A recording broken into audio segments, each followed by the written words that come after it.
unlike the British government represented by that. What we have seen here today is a parallel debate.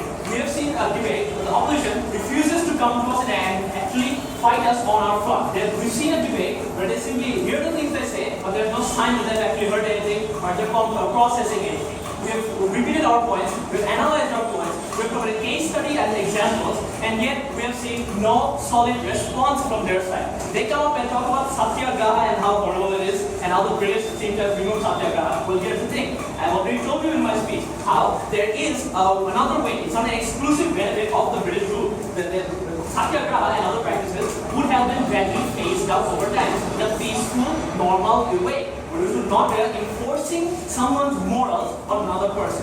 So here's the stance that opposition has taken. They have taken the stance that the British have higher ideas of the British. What does this imply? Lower ideas of Indians. Here's what they have come and noticed. They have given us a supremacist case. They have given us a case where they are here to defend the British government. The British government is supposed to be right, and never wrong. Here we show you how there are many cases wrong and not blood-sucking something, but blood-sucking parasites. We're going to show you how, when they show the economic harms that happened to India, we've shown you that India was isolated from the world by the British. India was kept away from any free trade. What happens when there's free trade? There's more exchange of goods and services. What would India would have done? India would have easily bought machinery. India could have more industrialized much more easily on its own terms, and the profits wouldn't be siphoned off to some faraway land. It would stay in India. The profit would have stayed in India. The profits would have helped to build capital in India, build infrastructure in India, build factories in India, or build schools in India, build education systems in India. All these things not possible because of one reason.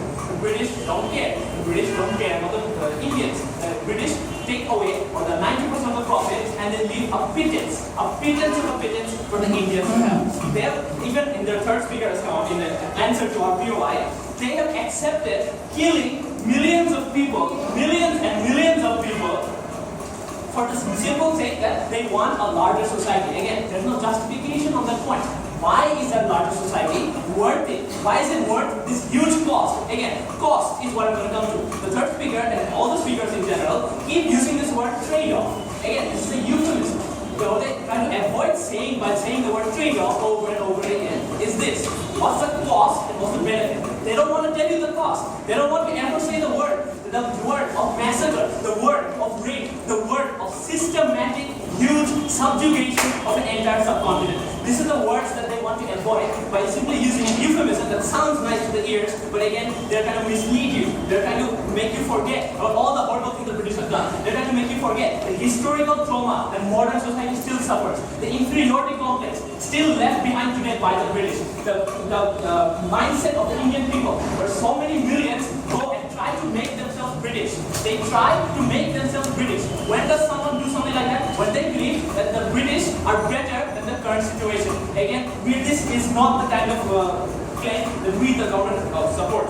They agree, in fact, I'm a nice government, so I'll agree. They'll agree that there has been consent, there has been exploitation. That's the only thing that they've done good so far in this whole debate. They have agreed to those costs, but again, they fail to mention the costs and try to avoid saying them altogether. They talk about the rate of developing, but here's the thing, without the British, I've already said, without the British, they would have definitely taken reinvested their own capital, they would have taken their own things, and then in the end, let's end this debate on a high note and not condescendingly criticize the intellectual capacity of India.